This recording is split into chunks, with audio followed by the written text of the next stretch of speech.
Welcome back to my new series on Kerala. Munnar কেরালার একটা beautiful ডেস্টিনেশনের সাথে সাথে গোটা সাউথ ইন্ডিয়ার সবচেয়ে সুন্দর হিল স্টেশন। তুমি যদি মুন্নার অথবা কেরালা যাওয়ার প্ল্যান করছো আর একটা সুন্দর আইটিনারি ভিডিওর খোঁজ করছো, তাহলে তোমার জন্য এই ভিডিওটা বেস্ট হতে চলেছে। পুরো ইনফরমেশনের জন্য শেষ অবধি দেখতে হবে ভিডিওটা। তো চলো শুরু থেকে শুরু করা যাক। গত পর্বে তোমরা দেখেছো আমাদের ভোর রাতের ফ্লাইটে চেপে আমরা কোচিতে পদার্পণ করে চলে গিয়েছিলাম অ্যাথিরাপল্লী ওয়াটারফলসে। সেখানকার অসাধারণ ঝর্ণার স্বাদ উপভোগ করতে না করতেই মুন্নার আমাদের স্বাগত জানিয়েছিল বৃষ্টির মাধ্যমে। তারপর আমরা বেশ অনেকটা পথ অতিক্রম করে পৌঁছে গিয়েছিলাম আমাদের স্টেতে, যার নাম ছিল হুইসপারিং মিডোজ। আজকে তোমরা দেখবে চা বানানোর লম্বা প্রসেস সহ অসম্ভব সুন্দর চায়ের বাগান, সাথে নাম না জানা রং বেরঙের ফুলের বাগান, তার সাথে ছবির মতো সুন্দর সূর্যাস্তও থাকবে। তো চলো আর বেশি কথা না বলে শুরু করি কেরালা ভ্রমণের দ্বিতীয় পর্ব। সাথে থাকবে তোমাদের ম্যাজিক্যাল মেঘালি।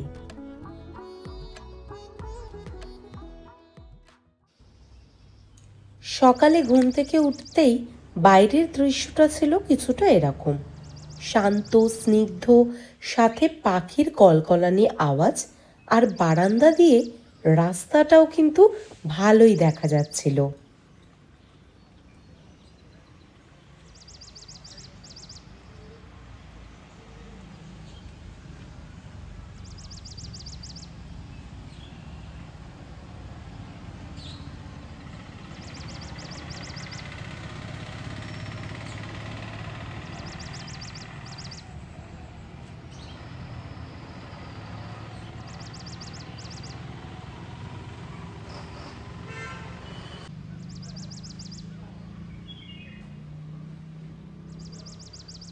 আমাদের রুম নাম্বার ছিল 503।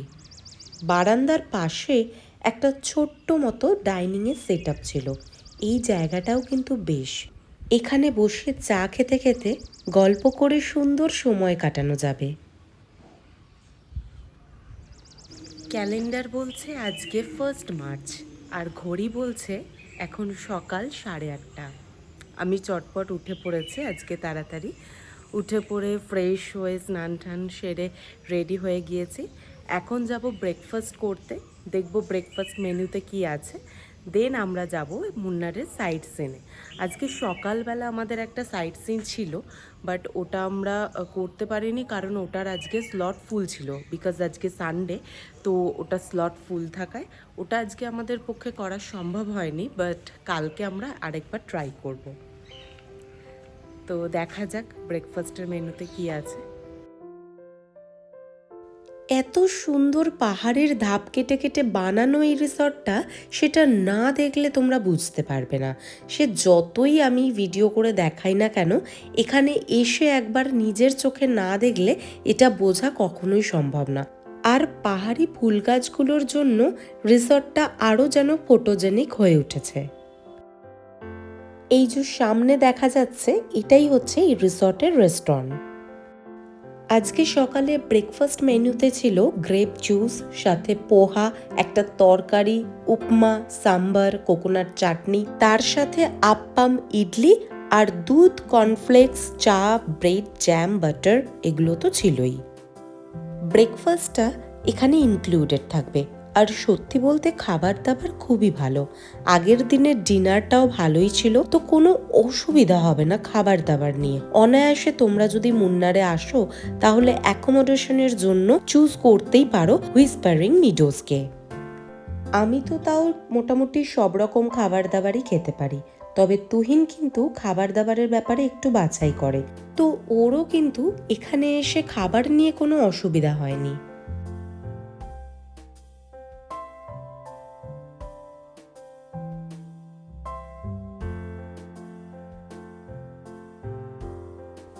ব্রেকফাস্ট সেরে আমরা এই প্রপার্টিটা একটু ঘুরে দেখছিলাম।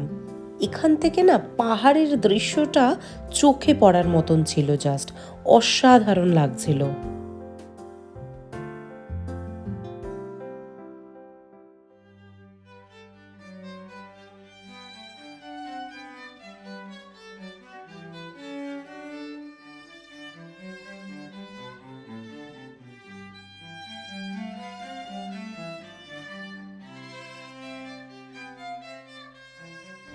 এই পার্পল কালারের ফ্লাওয়ারটার নাম যদি তোমাদের জানা থাকে দেন কমেন্ট করে জানিও। আর এই প্রপার্টিটার কোনায় কোনায় পাখির খাঁচা দিয়ে ভর্তি, সব লাভ বার্ড। এত সুন্দর লাগছিল সেটা তোমরা দেখেই বুঝতে পারছো। আমরা যখন বুক করছিলাম যে মুন্নারে কোন হোটেলে থাকবো, সেই সময় এই রিসর্টের পাশাপাশি দ্য ইয়াল্লা নামক আরেকটা রিসর্টের খোঁজ করেছিলাম, বাট ওই রিসর্টটার চারিদিকটা দেখে অতটাও ভালো লাগেনি বলে শেষ অবধি আমরা এটাকেই বুক করেছিলাম। এই রিসর্টটা এমন একটা জায়গায়, না প্রপার টাউনে আবার টাউন থেকে খুব দূরেও না, তো এটাই বেস্ট মনে হয়েছিল আমাদের।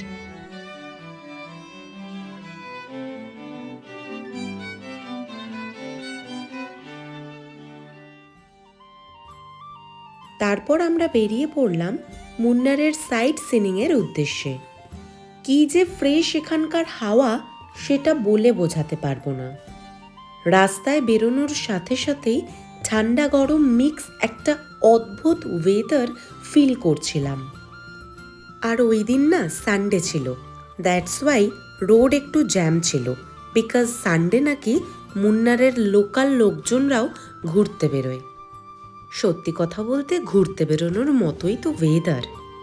আমাদের গাড়ির চালক সাইয়েদ ভাই লোকেশনের নাম বলতে বলতে যাচ্ছিল, অ্যান্ড ওনার ফেভারিট যে জায়গাগুলো সেগুলোও দেখাতে দেখাতে যাচ্ছিল। আর তোমরা যারা আমার ট্রাভেল ব্লগগুলো দেখেছো তারা তো জানোই যে আমি রাস্তাঘাটগুলো দেখাতে কতটা ভালোবাসি, কারণ এত সুন্দর সুন্দর রাস্তা না দেখালে যে পুরোপুরি মিস হয়ে যাবে। অত উপরে কি করে যাবো? ওই তো ওই যে हाँ वो पैदल करके ওই তো ক্রস রে, জিজাস ক্রাইস্টের ক্রস। এখানে পাহাড়ের সর্বোচ্চ স্পটে 4টে চার্চ আছে, যার ক্রসগুলো লো পাথ থেকেও দেখা যায়। সেগুলোই আমাদের দেখাচ্ছিল সৈয়দা। রাস্তার দুধারে চা বাগান, অসাধারণ সিনিক বিউটি, এ যেন চায়ের স্বর্গ। কি যে অপূর্ব লাগছিল সেটা আমি বলে বোঝাতে পারবো না। শুধু একটাই কথা বলবো, একবার কিন্তু মুন্নার অবশ্যই আসতে হবে। আর আমি জানি যারা ভ্রমণ পিপাসু তাদের তো বাকেট লিস্টে কেরালা তথা মুন্নার আছেই, কি তাই তো?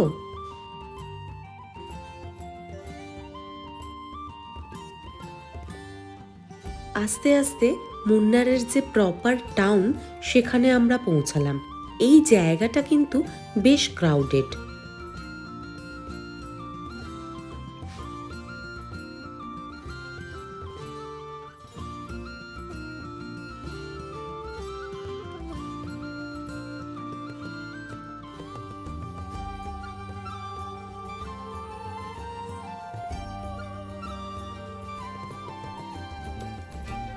আগের দিন থেকে রাস্তার ধারে ধারে খালি চার্চই দেখে যাচ্ছিলাম।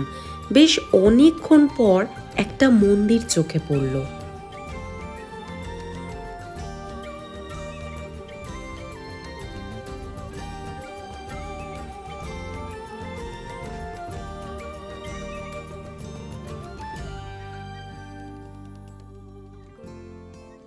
এটা হচ্ছে প্রপার মুন্নার টাউন। আমি আগেই বলেছি যে আমরা আছি একটু অফবিট সাইডে, ওই জায়গাটা কিন্তু থাকার জন্য একদম পারফেক্ট। এই জায়গাটা একটু কনজেস্টেড, বাট এখানেও কিন্তু ভালো ভালো হোটেল রিসর্ট তোমরা পেয়ে যাবে।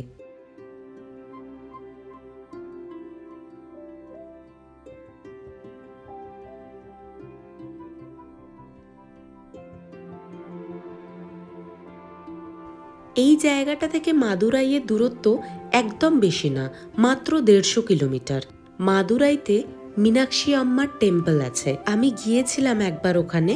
তুহিনকে নিয়ে যাওয়ারও একবার ইচ্ছা আছে, তো অবশ্যই একবার যাব ওখানে। এই মীনাক্ষী আম্মার কথা বলতে আমার একটা কথা মনে পড়ে গেল।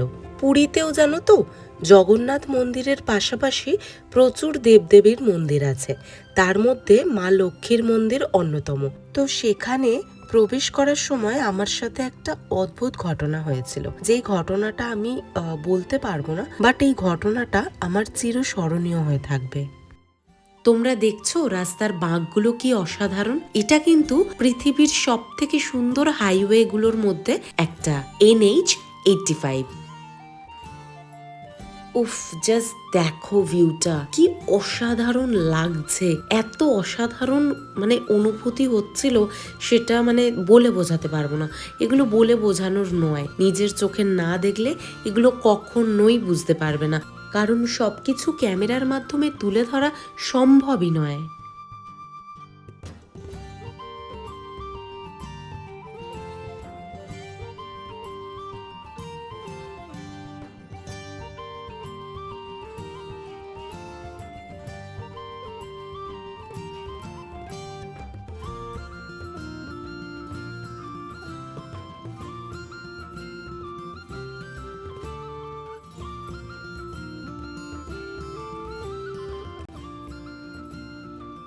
দুর্দান্ত রাস্তার সিনিক বিউটি দেখতে দেখতে পৌঁছালাম সিগন্যাল ভিউ পয়েন্টে।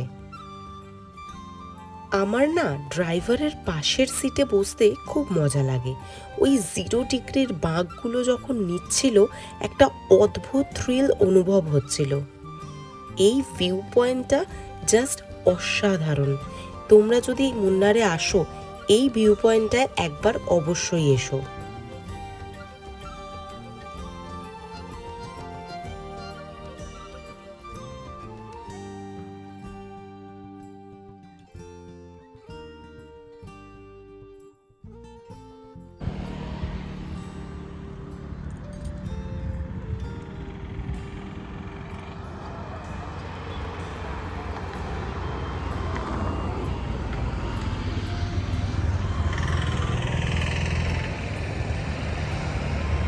অসাধারণ এই জায়গাটা, অসাধারণ। কেমন লাগছে তুহিন? দারুণ, তুলনা নেই।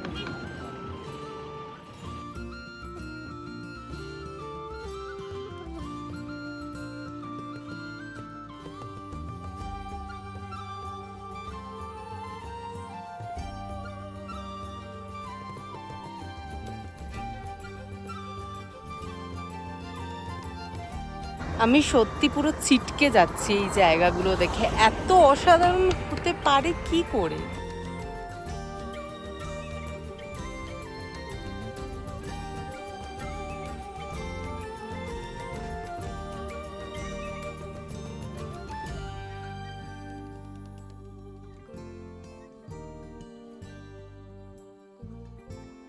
একটা জায়গা দেখলাম, সেই জায়গাটা পুরো কাশ্মীরের মতো লাগছে, মানে এত সুন্দর, মানে ছবিতে দেখি ওরকম জায়গা, সত্যি চোখের সামনে দেখে অভূতপূর্ব লাগছে।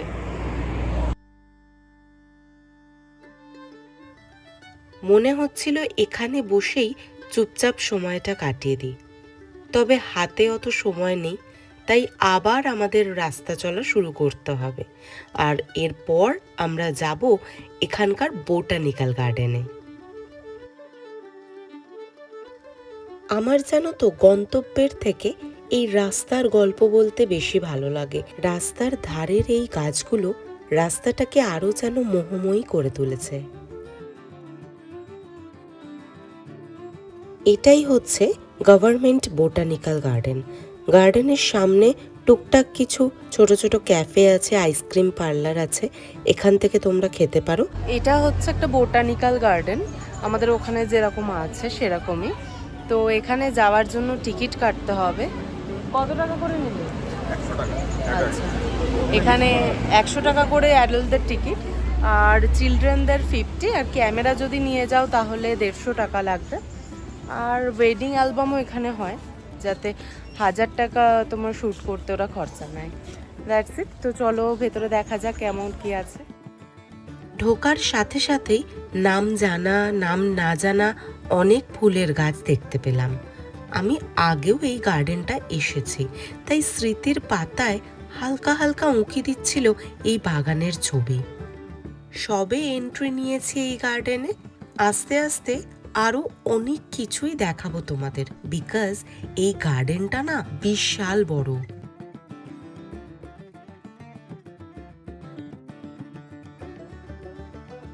এতটা বড় ছিল না, রেনোভেট হয়েছে আই থিঙ্ক। এই গার্ডেনে ঘুরতে কিন্তু বেশ অনেকটাই টাইম লাগবে। পৃথিবীর কোন কোন জায়গা থেকে গাছগুলো মানে ফুলের গাছগুলো আনা হয়েছে সেটাও কিন্তু লেখা আছে। ফুলের গাছের পাশাপাশি বিভিন্ন ক্যাকটাস গাছও এখানে দেখতে পেলাম। বনসাইয়েরও বেশ কিছু কালেকশন ছিল।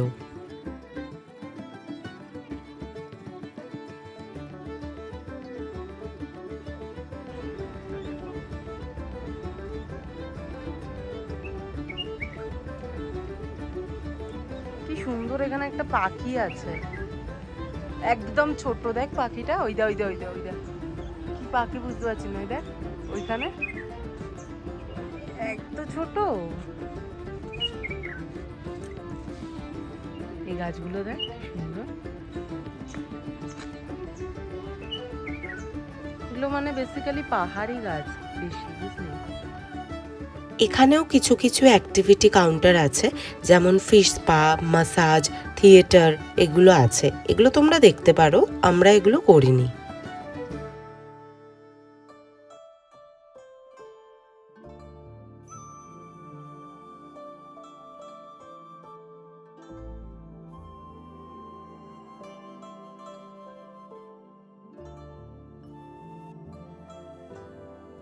এর ভেতর থেকে তোমরা হ্যান্ডিক্রাফটের জিনিস, চা, কফি এগুলো কিনতেও পারবে।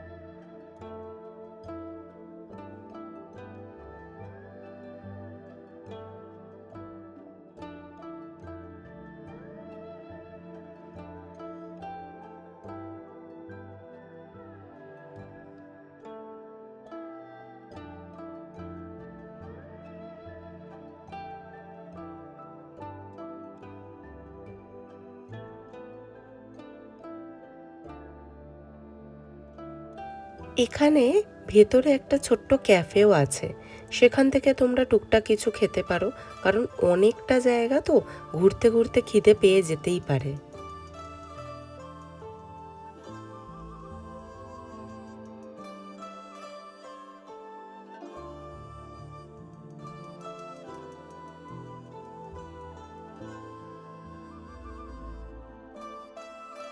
এখানটা ঘুরতে এত ভালো লাগছিল কি বলবো। ভিতরে এই বাচ্চাদের পার্কটা কিন্তু নতুন হয়েছে, এটা আমি আগে দেখিনি। এখান থেকে তোমরা নাম না জানা প্রচুর ফুল গাছের শপিংও করতে পারবে। মুন্নারে একটা রোজ গার্ডেনও আছে, সেটা কিন্তু আলাদা, ওটাই আমরা ভিজিট করিনি, অনলি এই বোটানিক্যাল গার্ডেনটাতেই আমরা গিয়েছিলাম। তোমরা চাইলে রোজ গার্ডেনটাতেও ভিজিট করতে পারো। ওই পার্কটা এতটা বড় না, ছোটোর মধ্যে, তবে সেটাও বেশ সুন্দর। এই বাগানের শেষের দিকে না একটা নদী বয়ে যাচ্ছে, তো চলো আমরা আস্তে আস্তে ওই নিচের দিকেই নামবো।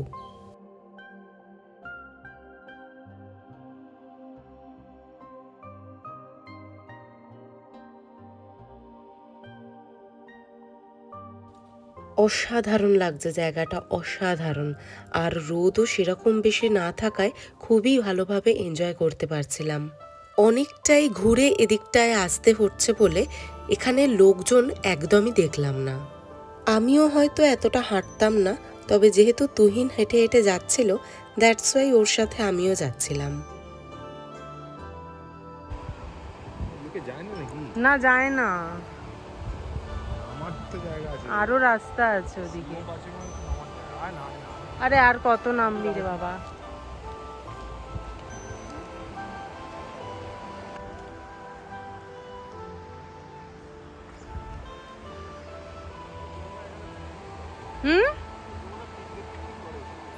হ্যাঁ, কি সুন্দর লাগছে না আওয়াজটা।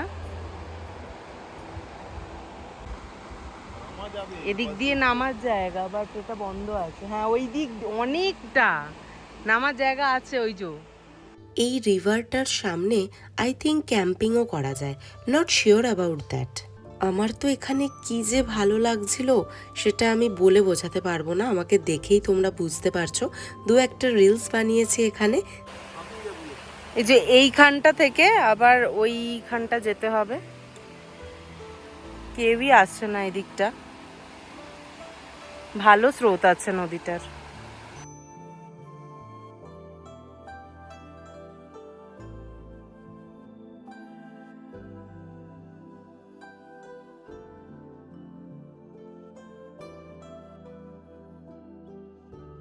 তোমরা যারা ফুলপ্রেমী তারা মুন্নারে এলে এই গভর্নমেন্টের বোটানিক্যাল গার্ডেনটাতে অবশ্যই ভিজিট করো। অনেক অজানা ফুল গাছের নাম অ্যান্ড সেগুলো কোন দেশ থেকে উৎপত্তি সেটা সব এখান থেকে জানতে পারবে। এটা কিন্তু পুরোটাই একটা ফটোজেনিক জায়গা।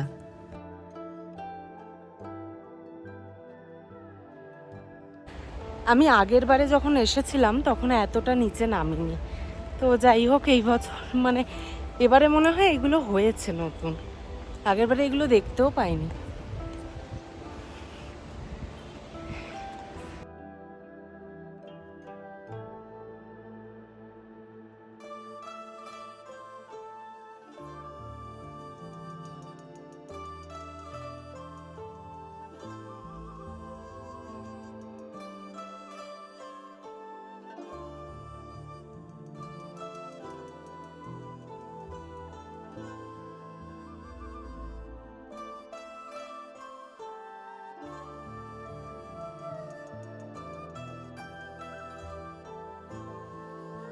বেশ অনেকটা টাইম আমরা গার্ডেনের পথে কাটিয়ে চলে গিয়েছিলাম টি মিউজিয়ামের পথে। বেশি দূর না, বোটানিক্যাল গার্ডেন থেকে মিনিট 15 রাস্তা।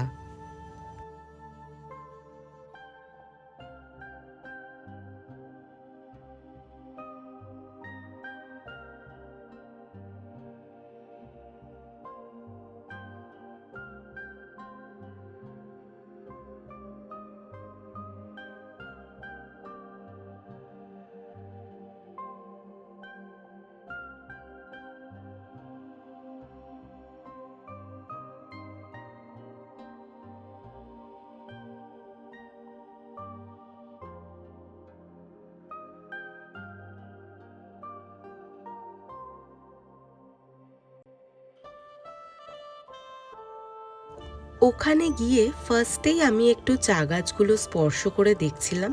এটা একটা আলাদা অনুভূতি, এটা না এলে কখনোই বুঝতে পারবে না। তারপর মিউজিয়ামের টিকিট কেটে ভিতরে প্রবেশ করলাম। পার পার্সন এখানে টিকিট নিয়েছিল 120 টাকা করে। এটা জানো তো বেসিক্যালি রিপ্পল টি এর কারখানা। রিপ্পল নামটা কিন্তু চায়ের রাজ্যে বেশ ফেমাস।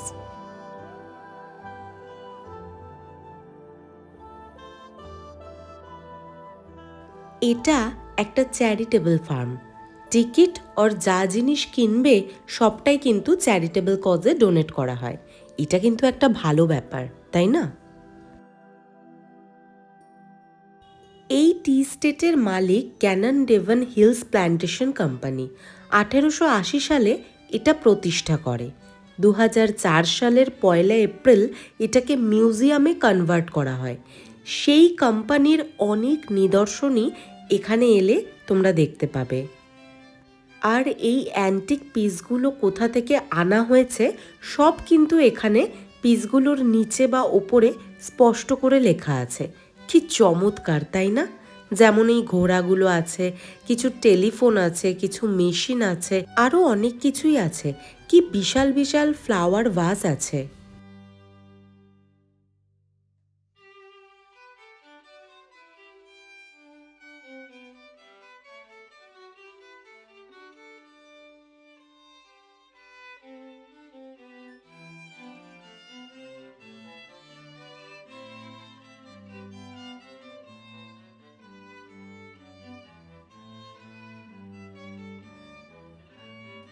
চা তৈরির মেশিন থেকে চা তৈরির প্রসেস সবটাই কিন্তু এখানে দেখে ফিরতে হবে, তাই একটু বেশি সময় লাগবে এখানে এলে, এটা মাথায় রেখো।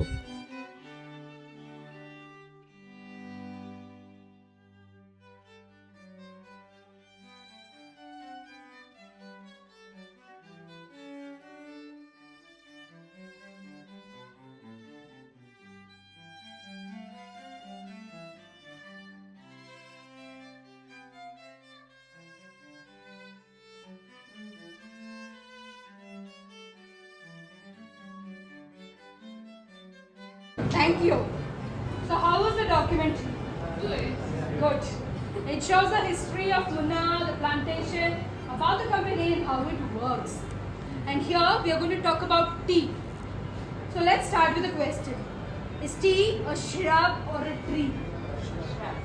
Shrub. Tree. It's a tree. It's a tree that can grow up to 30 to 35 feet. Think of the height. But we see it as a shrub or a bush because we prune it. Pruning is nothing but chopping them in between the leaf and the upper part of the stem. Pruning is done every 6 to 7 years to maintain the height. We maintain the height for making harvesting easy. Each plant to get equal amount of rainfall, shade and sunshine we grow. The botanical name of tea is Camellia sinensis. Do you people have tea? We all have tea. But why do we have tea? It refreshes us. It rejuvenates us. Tea has a property that can reduce the replication of cancer cells. Tea has fluoride in them. Just like the paste, tea strengthens our teeth. Tea helps in removing the toxic material from our body. খুব ভালোভাবে দিদি আমাদের বুঝিয়ে দিল যে চায়ের কোন অংশটা লিকার চা খাওয়ার আর কোনটা মিল্ক টিতে দেওয়ার পাতা। তারপর এই আঙ্কেলটা আমাদের পুরো চা তৈরির প্রসেসটা দেখাচ্ছিল, মেশিনগুলো কিভাবে কাজ করছে, অনেকটাই বড় প্রসেস, সেটা পুরোটাই ইনি আমাদের দেখিয়েছিলেন।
তারপর ওখান থেকে একটু চা কফি শপিং করে একটু টি গার্ডেনের ফটো তুলে চললাম লাঞ্চের জন্য।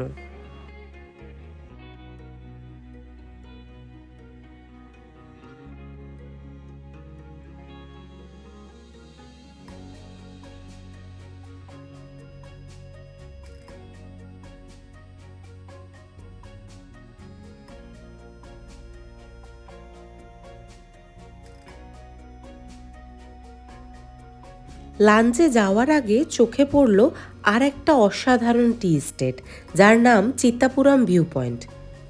দেখো রাস্তার ধারে ধারে কি একটা ফল হয়ে আছে। তোমাদের যদি এই ফলের নাম জানা থাকে তাহলে কমেন্টে জানিও। আর এখানে রাস্তার ধারে কিন্তু প্রচুর জবা গাছ। এই জায়গাটা এসে এত ভালো লাগছিল, লাঞ্চ করার কথা আর মাথাতেই আসেনি।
এই যে চাগুলো হাতে নিয়ে দেখছি, অসাধারণ লাগছে, সত্যি বলছি।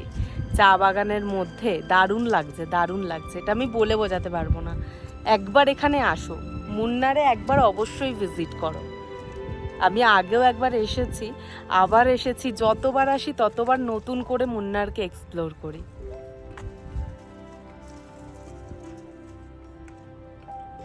যিনি ড্রাইভার আছেন উনি বললেন যে মুন্নারকে মানে 1-2 দিন মানে এখানে দেখার জায়গা না, মোটামুটি মুন্নার পুরো ঘুরতেই 7 দিন লেগে যায়। জায়গাটা ছোট, তবে প্রচুর জায়গা আছে এখানে এক্সপ্লোর করার মতন। মোটামুটি টি গার্ডেন ঘোরা কমপ্লিট। এরপর যাব লাঞ্চে, লাঞ্চ করে যাব আরেকটা ভিউ পয়েন্টে, ওটাও দেখার মতো জায়গা। তো দেখতে থাকো ব্লগটা, পুরোটা না দেখলে কিন্তু বুঝতে পারবে না। আর ইনফরমেশনগুলো আমি অবশ্যই দিতেই যাব।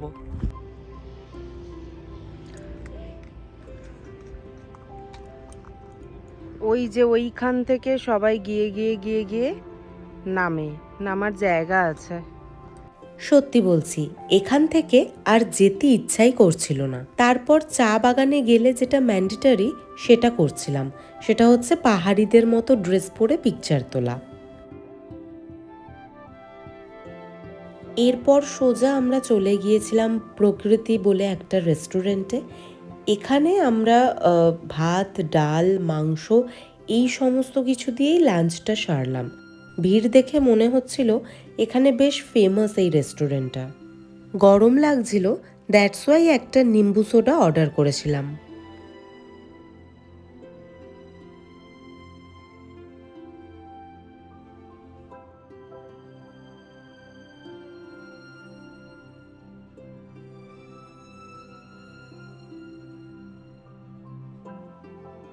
বেশ ভালো খাবার, তবে ওই যে সর্ষে ফোড়নটা যেন দিতেই হবে, কি আর করা যাবে, যেখানে যেটা চলে আর কি। দুপুরে লাঞ্চের জন্য তোমরাও কিন্তু এই রেস্টুরেন্টটা ট্রাই করতে পারো। মেনুতে দেখলাম মোটামুটি সব রকম কুইজিনের খাবারই অ্যাভেলেবেল আছে।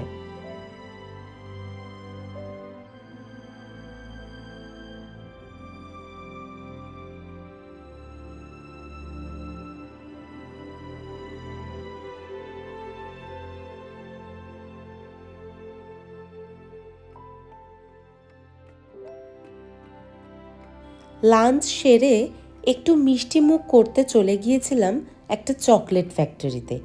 এটা চকলেট ফ্যাক্টরি কাম একটা ক্যাফে, যার নাম ছিল মাকোফা। নানা ধরনের আর নানা ফ্লেভারের চকলেট থেকে শুরু করে এখানে জেলি, তিরামিসু সবই পাবে। আমি কিছু চকলেট প্যাক করে নিলাম, সাথে কিছু টেস্টও করেছিলাম, দারুণ খেতে ছিল। এখানে প্রায় সব জায়গাতেই এরকম অনেক চকলেট ফ্যাক্টরি কাম শপ তোমরা দেখতে পাবে, সবই প্রায় সেম।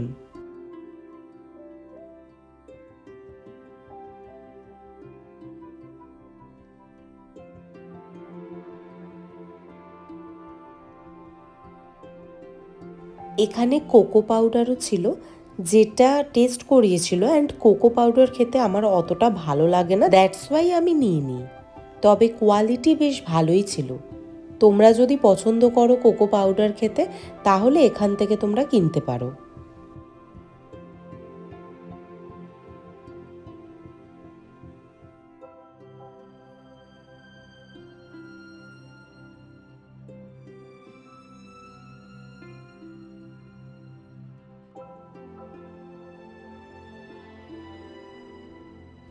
তারপর ওই বিকেল 4টে নাগাদ আমরা গেলাম মুন্নার ভিলেজ ট্যুরে। এটা একটা জিপ সাফারি। রাস্তার ধারে নাম না জানা কত ফুলের গাছ এখানে, খুব ভালো লাগছিল এটা দেখে। আর এখানকার রাস্তাঘাট কিন্তু ওয়েল মেনটেন্ড। এই কাউন্টারের দাদা আমাদের বুঝিয়ে দিচ্ছিল যে এখানে কোন কোন ভিউ পয়েন্ট আছে, আর এটার চার্জ পড়েছিল 4,000 টাকা। তোমরা 2জন যাও কি 3জন যাও, মানে পার ফ্যামিলি এটা আলাদা আলাদা জিপে যাওয়া হবে, আর পার ফ্যামিলির থেকে 4,000 টাকা নেওয়া হবে। মানে তুমি যদি 1জন যাও তাহলেও 4,000, 4জন যাও তাহলেও 4,000, 6জন যাও তাহলেও 4,000, এরকম আর কি। তবে ধরো দুটো ফ্যামিলি একসাথে কিন্তু মানে আলাদা আলাদা ধরো ওখানে গিয়ে পরিচয় হলো, তাহলে দুজন মানে একটা জিপে উঠলে দুটো ফ্যামিলি, এরকম কিন্তু হবে না। আর এই ভিলেজে নাকি বাইরের গাড়ি ওরা অ্যালাউ করে না। আমি যথারীতি জিপের ড্রাইভারের পাশের সিটে বসেছিলাম, আর নানা আঙ্কেল আমাদের এই জিপের ড্রাইভার। উনি সব ইনফরমেশন দিতে দিতে নিয়ে যাচ্ছিল। এখানে নাকি সবাই আয়ুর্বেদিক ট্রিটমেন্টের ওপরই বিশ্বাস করে বেশি। लोग का रास्ता है ना, इसमें कोई प्राइवेट गाड़ी प्राइवेट गाड़ी नहीं, अलाउ नहीं है। ಅದು ಚೋಟಾ ರೋಡ್, ಅದರ ಜೊತೆ ಚೋಟಾ ರೋಡ್, ಒಳ್ಳೆ ಜೀಪ್. ಯಾರ್ ಯು ಆರ್ ಫ್ರಮ್? हम लोग बंगाल ಬೆಂಗಾಲ್.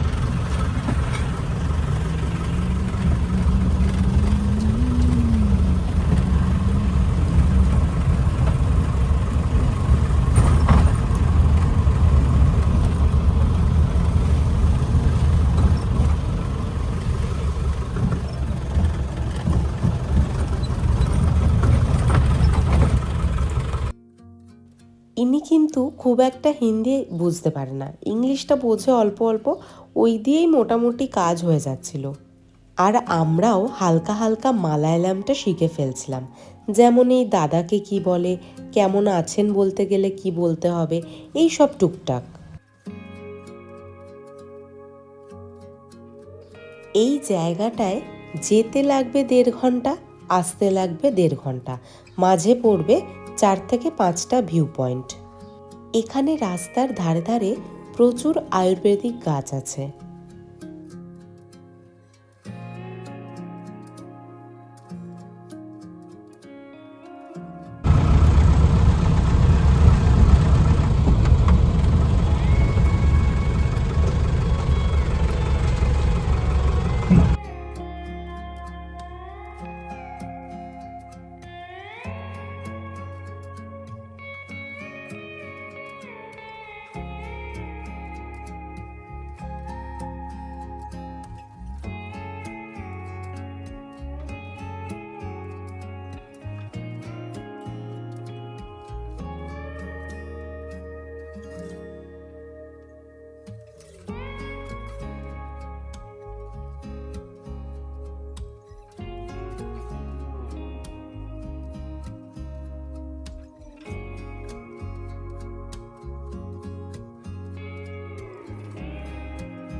এখানে এন্ট্রি নিতে প্রথমেই যেটা চোখে পড়বে সেটা হচ্ছে প্রচুর জায়গাতে এখানে জিপ লাইন রাইড হচ্ছিল, যেটা দেখতে খুবই ভালো লাগছিল, তবে ভয়ও লাগছিল।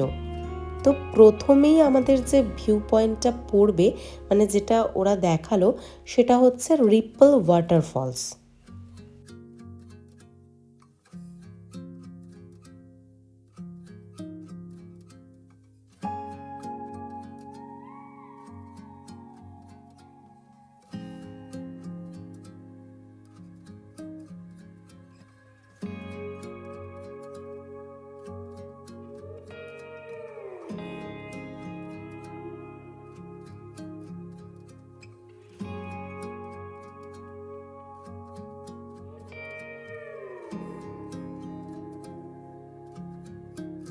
এখানে 25 টাকা করে টিকিট কেটে ঢুকতে হবে, আর অনেকটাই হাঁটা পথ।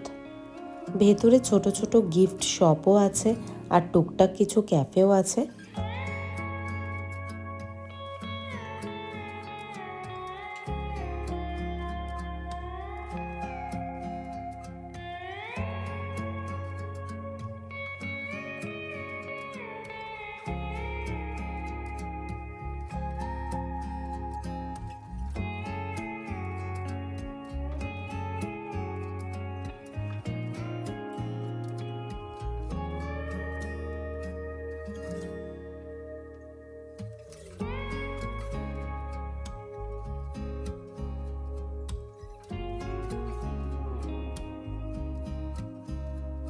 খুব মনোরম পরিবেশ এখানে, তবে আমি শুধু ওপরের দিকে তাকিয়েছিলাম, যারা জিপ রাইড করছিল তাদের দিকে।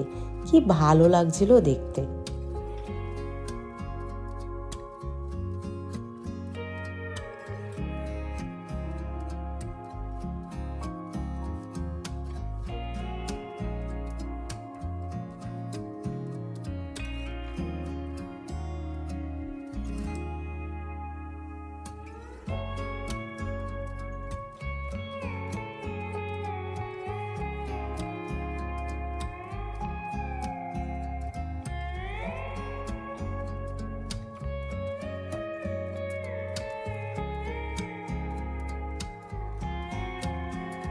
আচ্ছা, তোমাদের একটা ইনফরমেশন দিই।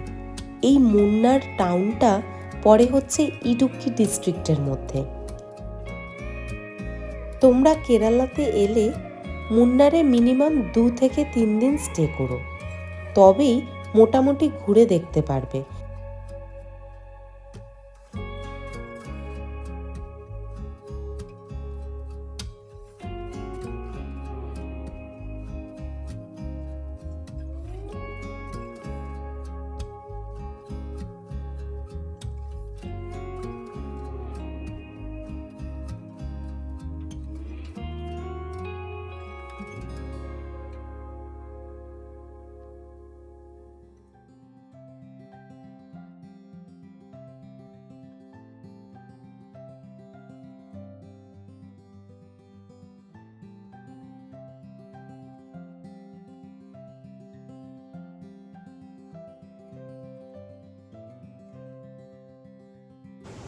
আমি যদি আগে জানতাম যে এখানে জিপ লাইন হয় তাহলে আমি জিন্স পরে আসতাম।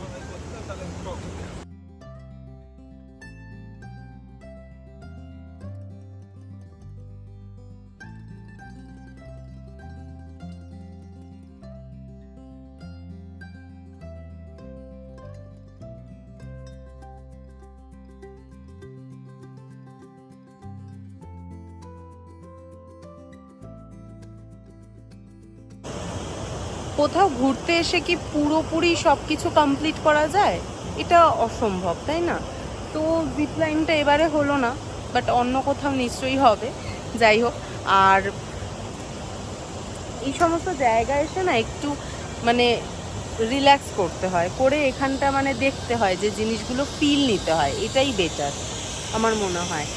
মানে সব জায়গায় ওই ভিউ পয়েন্ট আছে বলেই ঘুরে ফেললাম, এগুলো ঠিক ঠিক না। যেটুকু হচ্ছে সেইটুকুরই মজা নিতে হয়, রাইট?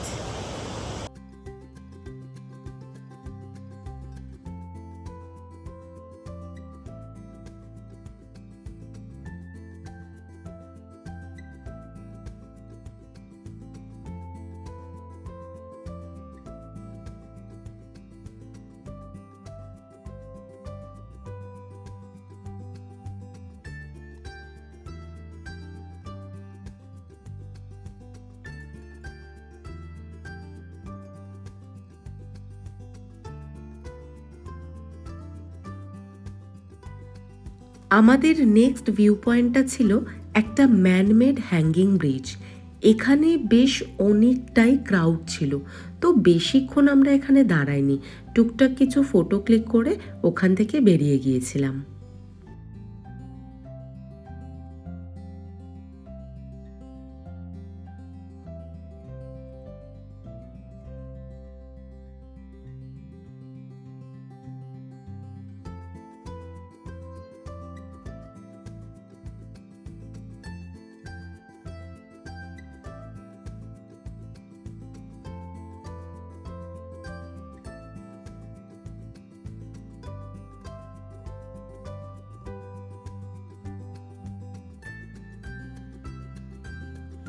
দেন আমরা চললাম নেক্সট ভিউ পয়েন্টে, যেটা হলো এই রিপল রিভারেরই ড্যাম।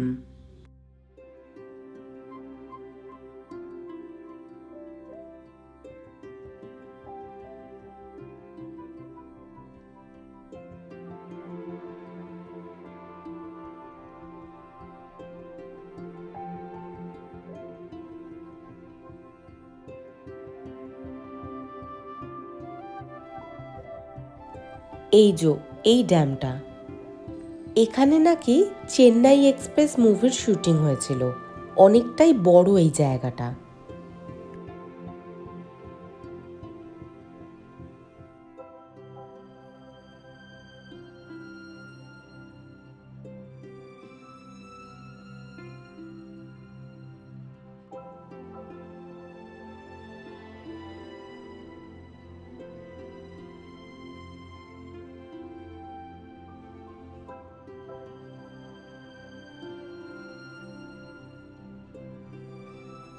এই যে ওপর থেকে পুরো ভিউটাই পেয়ে যাবে।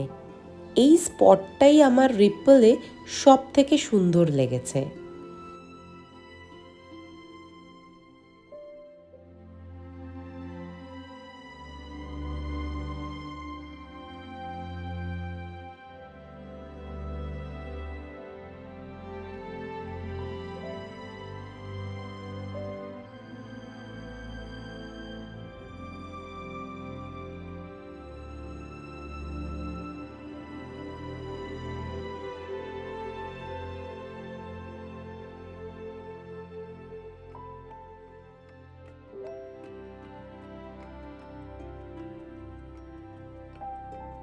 পরন্ত বিকেলে সূর্যের অস্ত যাওয়ার মোমেন্টটা জাস্ট অসাধারণ ছিল।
এরপর এখান থেকে বেরিয়ে আমরা গেলাম টপ ভিউ পয়েন্টে, যেখান থেকে নাকি সূর্যাস্তটা আরো ভালোভাবে দেখা যায়।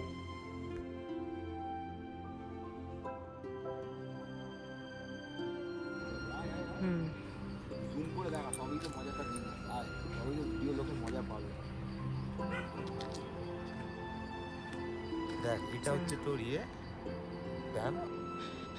অনেকটাই দূরে টপ ভিউ পয়েন্টের ওখানে আমাদের জিপটা দাঁড় করিয়ে দিয়েছে, আর এদিকে অ্যালাউ নেই, তো আমরা একটু হেঁটে হেঁটে এলাম। আর এখান থেকে ঝর্ণাটা দেখা যাচ্ছে, দারুণ লাগছে, দারুণ লাগছে পরিবেশটা। একটু পরেই সানসেট হবে, এদিক থেকে নয়, ওটা ওদিক থেকে দেখা যাবে।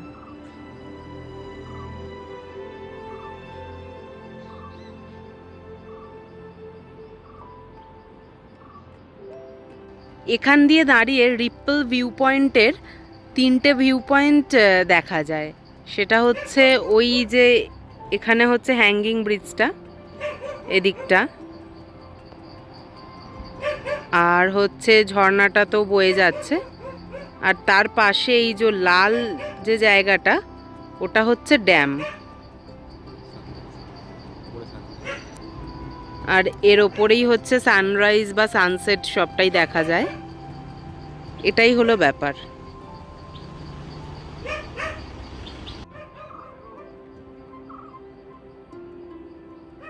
দাঁড়া একটু দাঁড়া, না এটা আম গাছই হবে। এই আম গাছটা থেকে মানে সব আম পড়ে গেছে এখানে ছোট্ট ছোট্ট।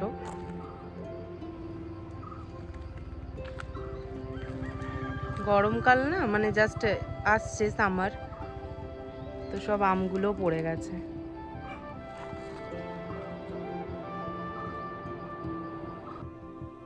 তবে সাডেন আকাশে মেঘ করে যাওয়াতে আমরা আর এখান থেকে সানসেটটা দেখতে পারিনি।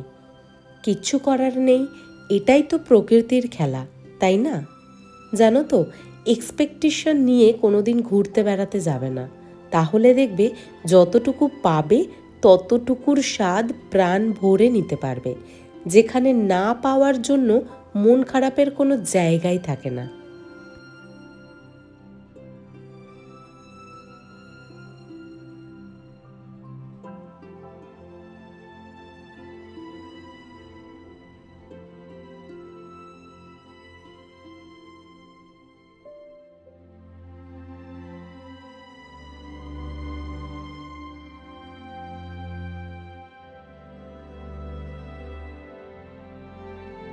তারপর রিপলের সাফারি থেকে ফিরতে ফিরতে বেজে গিয়েছিল 7:30।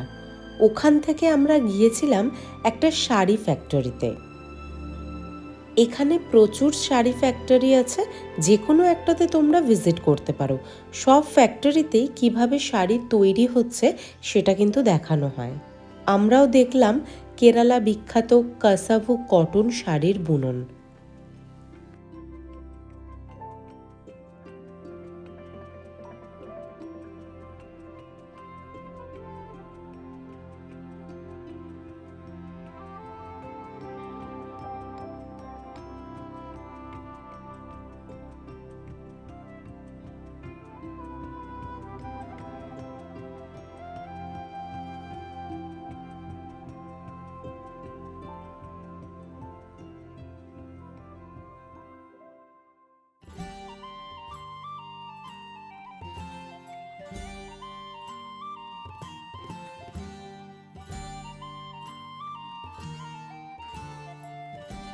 এখান থেকে তোমরা শপিংও করতে পারো। দাম এখানে প্রচুর বেশি, দ্যাটস ওয়াই আমরা এখান থেকে শাড়ি কিনিনি, আমরা শাড়ি কিনেছিলাম ত্রিভান্দ্রাম থেকে। ব্যাস এইটুকুই ছিল আমাদের মুন্নারে কাটানো প্রথম তথা কেরালায় কাটানো দ্বিতীয় দিনের আইটেনারি। তো ভিডিওটা কেমন লাগলো কমেন্টে অবশ্যই জানিও। ভালো লাগলে চ্যানেলটাকে সাবস্ক্রাইব করো আর পাশে থাকা বেল আইকনটা ক্লিক করতে ভুলো না, তাহলে আমি যখনই ভিডিও আপলোড করব সেটা সবার আগে তোমার কাছে পৌঁছে যাবে। আজকের মতো টাটা, আবার দেখা হবে নেক্সট ব্লগে। নেক্সট ব্লগ কিন্তু খুব শিগগিরই আসছে, সো স্টে টিউন।